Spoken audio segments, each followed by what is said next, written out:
Okay, 1.5 na. Kuha na natin. So, within 5 minutes mula pag-treatment.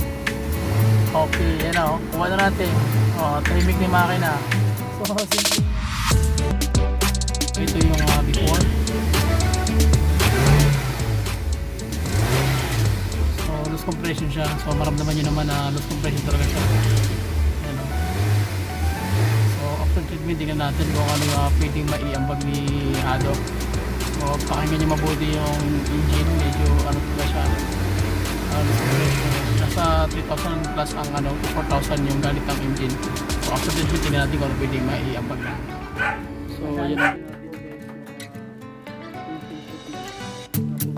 Paano pag idle? So, ang gagawin nyo pag nahulog nyo yung treatment, i-idle nyo lang.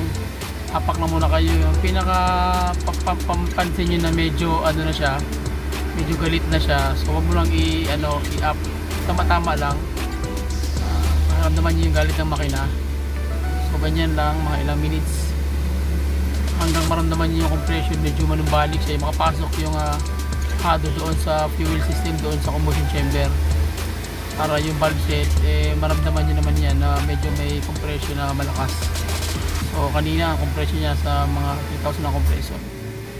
Ngayon paabutin natin ng 1,200 to 1,500 na maibalik yung compression niya mismo. So check engine ito.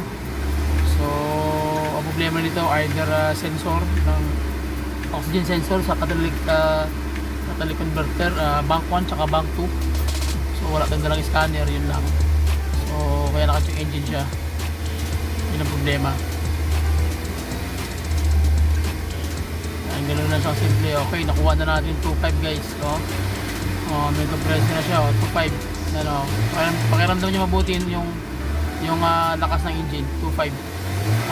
Yan o. Diba?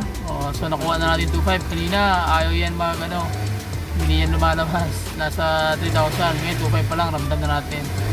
So kailangan ma-i-adjust natin yung 1,500. Yun ang dudukutin natin.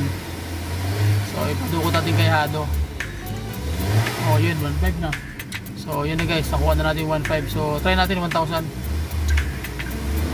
So sa mga dyan, sa mag-treatment kayo, kailangan may load kailangan may aircon, naka-on yung aircon nyo. Yan, para may load, bigat siya. So ngayon nararamdaman ko na guys, number 1 pa lang aircon pero malamig na. Ano na yan, lagyan ng motor? Na pwede lagyan ng motor pero kailangan mag-add ka. Mag-add ka ng cash. 4 na motor, di 1,000. Mas lalakas ang Mas maganda.